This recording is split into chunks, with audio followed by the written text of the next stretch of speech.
আসসালামু আলাইকুম ওয়া রাহমাতুল্লাহি ওয়া বারাকাতুহু। ইন্নাল হামদালিল্লাহ ওয়াস সালাতু ওয়াস সালামু আলা রাসূলিল্লাহ ওয়া বা'দ। সুপ্রিয় দর্শক শ্রোতা, দেশে প্রবাসে বিশ্বজুড়ে যে যেখান থেকে এটিএন নিউজের রমাদান উপলক্ষে নিয়মিত আয়োজন রোজার মাসে সৌজন্যে ওয়ালটন স্মার্ট ফ্রিজ অনুষ্ঠানটি দেখছেন, সকলকে অন্তঃস্থল থেকে ধন্যবাদ জ্ঞাপন করছি। সুপ্রিয় দর্শক শ্রোতা, এই অনুষ্ঠানে আমরা ইসলামের বিভিন্ন বিষয় নিয়ে আলোচনা করে থাকি। আজকে আমরা আলোচনা করব রমজানের নূর সারা বছর ধরে রাখার উপায়। এই বিষয়ে আলোচনা করার জন্য আমরা স্টুডিওতে আমন্ত্রণ জানিয়েছি বিশিষ্ট আলেমে দ্বীন মাওলানা আবু সালেহ, নির্বাহী সদস্য, আন্তর্জাতিক কারার সংস্থা বাংলাদেশ। আসসালামু আলাইকুম ওয়া রাহমাতুল্লাহ। ওয়ালাইকুম আসসালাম ওয়া রাহমাতুল্লাহি ওয়া বারাকাতুহু। মুহতারাম, কেমন আছেন? আলহামদুলিল্লাহ, আপনি কেমন আছেন? আলহামদুলিল্লাহ, আল্লাহ পাক ভালো রেখেছেন। আমরা অনেক সময় দেখি যে রমজানে কিন্তু আমরা সকলেই মোটামুটি আমল বাড়িয়ে দিই, আমল রাখি, কিন্তু অনেকের আমল চাঁদ রাত পর্যন্ত থাকে, অনেকের 6 রোজা পর্যন্ত, অনেকে হজ পর্যন্ত। এভাবে আমাদের আমল কিন্তু আস্তে আস্তে কমে যেতে থাকে। এবং কারো কারো তো আমরা দেখি এইভাবে যে রমজানে শুরুতে তারাবির জন্য আমরা দেখি যে মসজিদ ভরে আশেপাশে রাস্তাঘাটও ভরে গেছে, কিন্তু আস্তে আস্তে কমতে থাকে। যে এই রমাদানের যে নূর, যে শ্রেষ্ঠ এক উপহার আল্লাহ সুবহানাহু ওয়া তাআলা আমাদেরকে দিলেন, এই নূরকে আমরা আসলে কিভাবে ধরে রাখতে পারি? দেখুন, মাহে রমজান হলো ইবাদতের মাস, ইবাদত চর্চার মাস, আল্লাহর আনুগত্য করার মাস, ইখলাস অর্জনের মাস, তাকওয়ার মাস। এই মাসে আমরা যে আমলগুলো করি, এই মাসের আমলগুলো যদি আমরা সারা জীবন ধরে রাখতে পারি, তাহলে আমাদের জীবনটি সার্থক হবে। আল্লাহ রাসূল সাল্লাল্লাহু আলাইহি ওয়াসাল্লাম তিনি বলেছেন, আল্লাহ রাব্বুল আলামিনের কাছে সেই আমলটি পছন্দনীয় যে আমলটি অব্যাহত রাখা হয়। মনে করুন আপনি 2 রাকাত নফল নামাজ পড়ছেন, এটা প্রতিদিন পড়বেন, এটা আল্লাহ রাব্বুল আলামিনের কাছে পছন্দনীয়।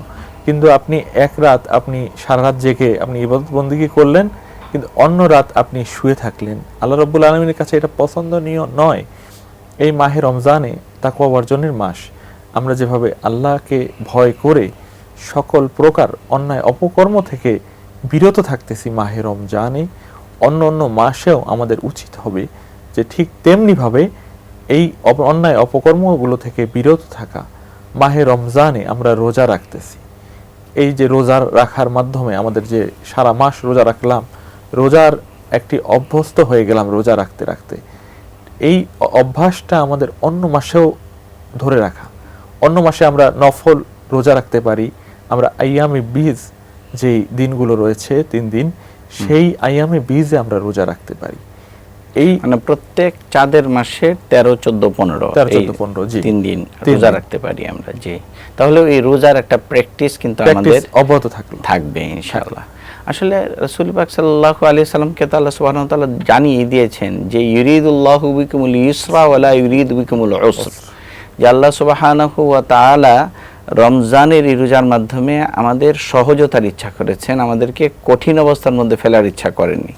আমরা নিজেরাও দেখি যে রমজানে যে রোজা রাখা এটা যত সহজ, অন্য সময় কিন্তু এইভাবে কন্টিনিউ রোজা রাখা অনেক সময় আমাদের জন্য কঠিন হয়ে যায় আসলে। তো আল্লাহ সুবহানাহু ওয়া তাআলার ঘোষণা তো এখানে আছেই যে আল্লাহ সুবহানাহু ওয়া তাআলা রমজানের আমলগুলোকে সহজ করে দিয়েছেন।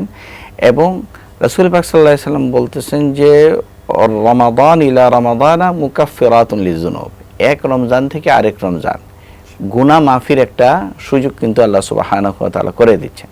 তো রমজানের আমলগুলোর মধ্যে 1 নম্বরের আমল তো হচ্ছে রোজা, যেটা আপনি বললেন যে আইয়ামে বীজের রোজা রেখে আমরা এই আমলটাকে কন্টিনিউ করতে পারি। আর কি আমল আছে এরকম?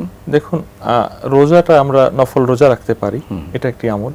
তারপরে আমরা প্রতিদিন কিন্তু সাহরি খাওয়ার জন্য আমরা উঠি, ঘুম থেকে জাগ্রত হই। সে সময় অনেকে তাহাজ্জুদ নামাজ আদায় করেন। এই তাহাজ্জুদ নামাজ যদি আমরা একটা মাস যদি তাহাজ্জুদ নামাজে অভ্যস্ত হই, দেখা যাবে যে বছরের অন্যান্য সময়ও আমরা শেষ রাতে জাগ্রত হওয়ার অভ্যাস আমাদের পরিণত হবে। এবং আমরা তাহাজ্জুদ নামাজ আদায় যদি করতে পারি, তাহলে দেখা যাবে যে আল্লাহর নৈকট্য হাসিলের জন্য এটা একটি বড় সহায়ক হবে। সুবহানাল্লাহ। তারপরে হাদিসের মধ্যে তো এমনি এসছেও যে সারা বছরই আল্লাহ সুবহানাহু ওয়া তাআলা এই সেহরির সময় রাতের একেবারে শেষ ভাগে উনি উনার শান অনুযায়ী প্রথম আসমানে চলে আসেন এবং বলেন আলামি মুস্তারজিকিন ফারজুকা, কে রিজিক চানেওয়ালা আছো আমি তাকে রিজিক দিব। আলামি মুস্তাগফিরিন ফাগফিরালা, কে আছো এরকম যে আমার কাছে ক্ষমা চাইবে আমি তাকে ক্ষমা দিব। আলামি মুবতালান ফাওয়াফিহি, কে আছো অসুস্থ সে আমার কাছে শিফা চাও আমি তাকে রোগ মুক্ত করব। তো আল্লাহ সুবহানাহু ওয়া তাআলা তো আমাদের জন্য আসলে সময় রেখেছিল, যেমন তাহাজ্জুদের নামাজের কথা বলেছেন, তো একটু গুরুত্বপূর্ণ ইবাদত যেটা রাসূল পাক সাল্লাল্লাহু আলাইহি ওয়াসাল্লাম সারা বছর করেছেন। আমরা এই রমজান থেকে সেহরি থেকে আমরা এই আমলটা আমরা নিতে পারি, এই নূরটাকে আমরা সারা বছর ধরে রাখতে পারি যে শেষ রাত্রে আমরা উঠলাম ফজরের আগে আমরা 2 রাকাত 4 রাকাত 6 রাকাত 8 রাকাত যতটুকু সম্ভব আমরা তাহাজ্জুদের নামাজ আদায় করলাম এবং আল্লাহ সুবহানাহু ওয়া তাআলার কাছে দোয়া করলাম। আর কি আমল আমরা করতে পারি? দেখুন, এই মাহে রমজানে আমরা খাদ্য পানাহার থেকে বিরত থাকতেছি এবং স্ত্রীর সাথে তার সম্পর্ক থেকে বিরত থাকতেছি, এবং এই যে রোজা রাখলাম এর সাথে সাথে কিন্তু আমাদের মুখের রোজা রয়েছে, হাতের রোজা রয়েছে, জবানের রোজা, চোখের রোজা। জাযাকাল্লাহ এই সম্পর্কে আসলে গুরুত্বপূর্ণ আলোচনা এটি। আমরা কেবলমাত্র শারীরিক রোজাগুলোর কথাই চিন্তা করি, যে আপনি যে বিষয়গুলি বলছিলেন এগুলি কিন্তু আমাদের সমাজে আসলে এইভাবে আমরা চিন্তা করি না। এই বিষয়টি আলোচনা করবো ইনশাআল্লাহ বিরতির পর।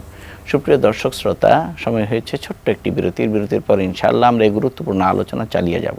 আমাদের সঙ্গেই থাকবেন।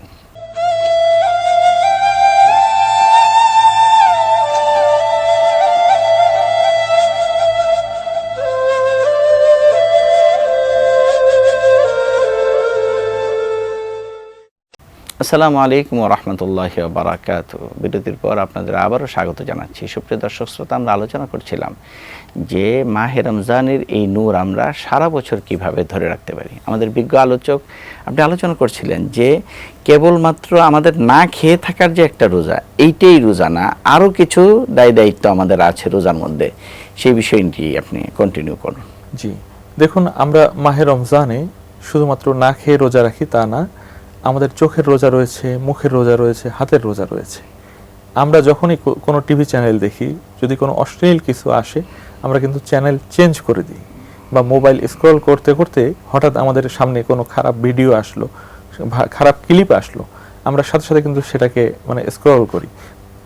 এই যে আমরা সেটাকে ত্যাগ করতেছি, এই ধারণায় এটা ভিতরে একটা এরকম একটা ধারণা এনে যে আমি রোজাদার, আমি এটা দেখতে পারবো না, আমার জন্য এটার বৈধতা নাই, এইভাবে আমরা স্ক্রল করে যাচ্ছি। জি, ঠিক বছরের অন্য সময় যদি আমরা এই চোখকে আমরা যদি খারাপ অশ্লীল কোনো কিছু থেকে হেফাজত করতে পারি, তাহলেই এই মাহে রমজানের যে নূর, যে মাহে রমজানে আল্লাহ রাব্বুল আলামিন আমরা চোখ দিয়ে ভালো কাজ করতেছি, কোরআন তেলাওয়াত করতেছি, কোরআন দেখতেছি, কোরআন দেখে দেখে তেলাওয়াত করতেছি, সেখানে আমাদের একটা ভালো জিনিসের সাথে সম্পর্ক হচ্ছে এবং খারাপ জিনিসটাকে আমরা পরিত্যাগ করতেছি।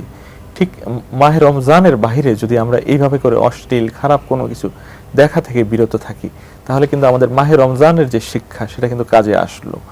তারপরে মনে করেন মুখ দিয়ে আমরা কেউকে গালি দিচ্ছি না, কেউকে অপবাদ দিচ্ছি না, কারো পরনিন্দা করতেছি না, এই যে মনে করেন মুখ দিয়ে আমরা খারাপ কাজ করা থেকে বিরত থাকতেছি।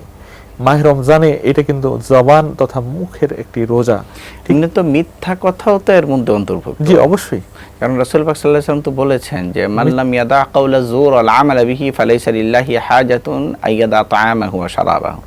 যেই ব্যক্তি মিথ্যা কথা ছাড়তে পারলো না এবং মিথ্যার উপরে তার আমল ছাড়তে পারলো না, আল্লাহ সুবহানাহু ওয়া তাআলার কোনো দরকার নেই যে সে সারাদিন না খেয়ে থাকলো, পানাহার করলো না। তো আমরা তো অনেক সময় আছে রমজান এবং রমজানের বাইরে, বিশেষ করে যারা ব্যবসায়ী আমরা, তারা অনেক সময় মিথ্যা কথাটাকে একটা কৌশল মনে করি আমরা, যে আমি আমার কাস্টমারকে কনভিন্স করতে যে আমি একটু মিথ্যা কথা বললাম, এটাকে নাউযুবিল্লাহি মিন যালিক অনেকে বৈধও মনে করেন। তো আপনার আলোচনার দ্বারা আমরা বুঝতে পারলাম এই কথা যে রমজান এবং রমজানের বাইরে আমাদের যেরকম মানুষকে কষ্ট দেওয়া থেকে বিরত থাকতে হবে জবান দিয়ে, অনুরূপভাবে মিথ্যা থেকে আমাদের বিরত থাকতে হবে। জি, অবশ্যই মিথ্যা থেকে বিরত থাকতে হবে। আমরা হাত দ্বারা রমজান মাসে কোনো অন্যায় কাজে করি না, মনে করি যে না রোজা রেখে আমি এই কাজটি করব, এটা আমার দ্বারা শোভা পায় না, এটা আল্লাহর বিধানের খেলাফ, আল্লাহ এই কাজে অসন্তুষ্ট হবেন, এই যে মনে করতেছি। রোজার বাহিরে আমরা যদি আমাদের যদি চিন্তা থাকে যে না এই আমরা আল্লাহ রব্বুল আলামিন আমাকে দেখতেছেন, আমি আমার হাত দ্বারা এই কাজটি করব না, তাহলে আমাদের এই রমজানের রোজা, রমজান মাসের যে সার্থকতা হবে যে আমরা রমজান মাসে রোজা রাখলাম, সিয়াম সাধনা করলাম, ইবাদত বন্দেগী করলাম, এবং এইটা পরবর্তী বছরের রমজান পর্যন্ত যদি এই কাজগুলো অব্যাহত রাখি, নেক আমলগুলো, যেই কাজগুলো আল্লাহ রাব্বুল আলামিন ফরজ করেছেন, ওয়াজিব করেছেন, সেগুলো করব, যেগুলো নিষেধ করেছেন সেগুলো করব না, যেই কাজগুলোতে আল্লাহ রাব্বুল আলামিন সন্তুষ্ট হন সেগুলো করব, এবং যেই কাজগুলোতে আল্লাহ রাব্বুল আলামিন অসন্তুষ্ট হন সেই কাজগুলো আমরা করব না, পরিত্যাগ এমনি করব। তো একটা মানে সূরাতুল ইয়াসিনের একটি আয়াত আছে যে আল-ইয়াওমা নাখতিমু আলা আফওয়াহিহিম ওয়া তুকাল্লিমুনা আইদিহিম ওয়া তাশহাদু আরজুলুহুম বিমা কানু ইয়াকসিবুন, যে আল্লাহ সুবহানাহু ওয়া তাআলা কিয়ামতের ময়দানে আমাদের মুখে একটা মোহর মেরে দিবেন, আর আমাদের হাত, আমাদের পা, যে সমস্ত গুনার কাজ আমরা করেছি সেগুলির জন্য সাক্ষী দিবে, আমাদের হাত পা সাক্ষী দিবে। সূরাতুল হামিম সেজদার মধ্যে আছে যে আমাদের চামড়া পর্যন্ত আমাদের বিরুদ্ধে সাক্ষী দিবে, যে ওয়াকালু লিজুলুদিহিম লিমা শাহিদতুম আলাইনা, আমরা বলবো এই কথা যে আমাদের বিরুদ্ধে তোমরা কেন সাক্ষী দিচ্ছ? তারা বলবে ক্বালু আনতাকানাল্লাহুল্লাযী আনতাকা কুল্লা শাই, যে আল্লাহ সুবহানাহু ওয়া তাআলা আজকে বলার তৌফিক দিয়েছে, এতদিন আমি বলতে পারিনি। তো সুতরাং আমরা তো অনেক সময় ভয় পাই, রমজান বা রমজানের বাইরে যদি তাকওয়া না থাকে তাহলে ভয় পাই যে এখানে একটা আপনার সিসি ক্যামেরা লাগানো আছে, কিন্তু আমার হাত, আমার পা, আমার চোখ, আমার কান, এগুলোও তো আসলে আমার জন্য এক প্রকারের সিসি ক্যামেরা, যেখানে রেকর্ড হচ্ছে, এবং এরা কাল কিয়ামতের ময়দানে আমাদেরকে বিরুদ্ধে সাক্ষী দিবেন। এই বিষয়গুলো আমাদের দর্শক শ্রোতা এবং আমাদের সকলেরই আসলে হৃদয়ঙ্গম করা উচিত। আপনি কি মনে করেন?